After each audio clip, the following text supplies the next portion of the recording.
What's going on YouTube? It's your boy Manny, and today I'm going to be showing you how I made my sprocket cover look like this.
Two of the items I use to hold it in place is this E6000 adhesive, which in about 24 hours it'll cure, but for maximal strength, you know, you give it 72 hours, which I did.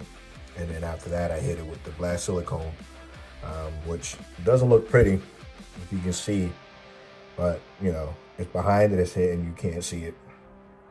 And off camera, cut another piece, which fits right there.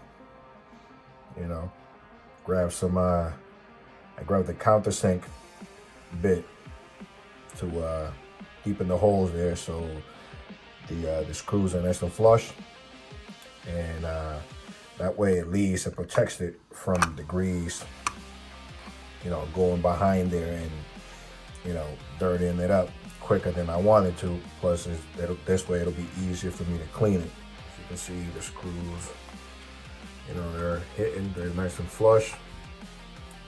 So if you guys have any questions, write them in the comment box. I answer every single one of your guys' question.